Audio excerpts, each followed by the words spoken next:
सुप्रभात प्यारे बच्चों। आज हम एक नवीन कविता पढ़ेंगे जिसका नाम है भगवान के डाकिए और इसके लेखक हैं रामधारी सिंह दिनकर जी।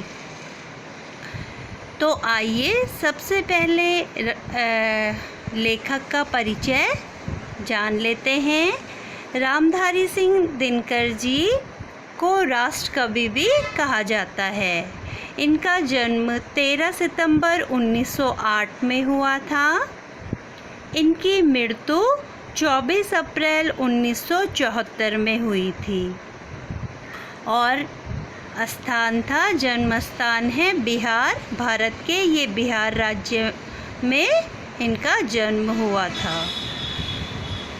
इनकी प्रसिद्ध गद्य जो रचनाएं थी वो क्या क्या थी? संस्कृति के 4 अध्याय, रेती के फूल, मिट्टी की ओर, रेती के फूल और मिट्टी की ओर, अर्धनारीश्वर, शुद्ध कविता की खोज, उजली आग, साहित्यमुखी काव्य की भूमिका, लोकदेव, नेहरू, देश विदेश आदि इनकी प्रमुख गद्य रचनाएं थीं। और बेटा आज हम जो हम कविता पढ़ने वाले हैं ये आपको दिखाई दे रही होगी। तो सबसे पहले हम कविता का सार समझ लेते हैं कि कविता में लेखक ने क्या बताने की, क्या संदेश देने की कोशिश की है या हमें किस नवीन ज्ञान से जोड़ा है, कविता का क्या उद्देश्य है। तो सार समझ लेते हैं बच्चों। सारांश: कवि भगवान के डाकिए नामक इस कविता में कवि ने पक्षी और बादल को भगवान का डाकिया बताया है, जो मनुष्य को प्रेम, त्याग तथा सद्भावना या सद्भाव का संदेश देते हैं। कवि पक्षी और बादल का संबंध मनुष्यों से जोड़ते हुए कहते हैं कि ये दोनों भगवान के डाकिए हैं। कौन कौन बच्चों? पक्षी और बादल किसके डाकिए हैं? भगवान के। तो जिस प्रकार सरकारी डाकिया हमारे लिए हमारे प्रियजनों का संदेश लाता है, उसी प्रकार ये प्राकृतिक डाकिए हमारे लिए भगवान का संदेश लाते हैं। ये डाकिए किसी स्थान विशेष के लोगों के लिए संदेश नहीं लाते, बल्कि सबके साथ एक जैसा व्यवहार करते हैं। पक्षी आकाश में यहाँ वहाँ भ्रमण करते हैं तथा बादल उमड़ घुमड़ कर पृथ्वी का चक्कर लगाते रहते हैं।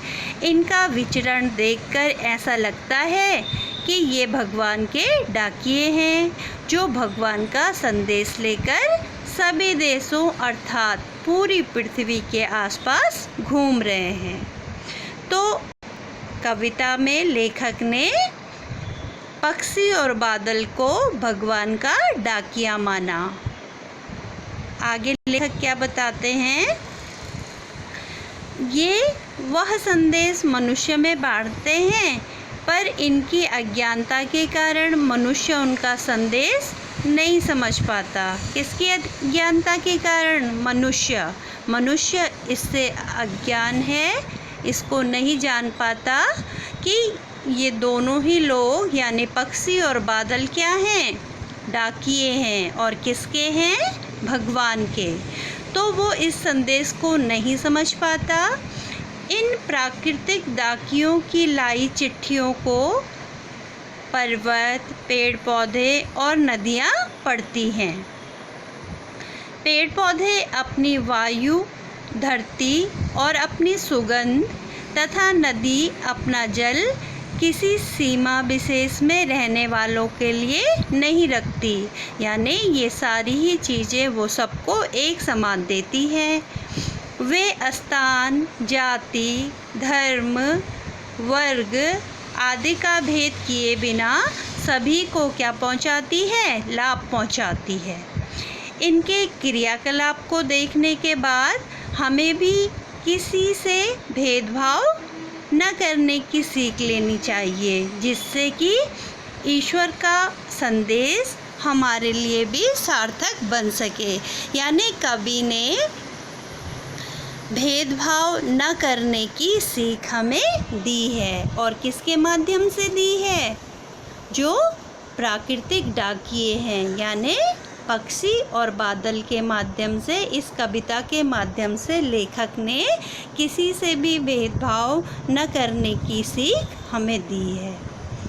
तो आशा करती हूँ बच्चों आपको समझ में आया होगा।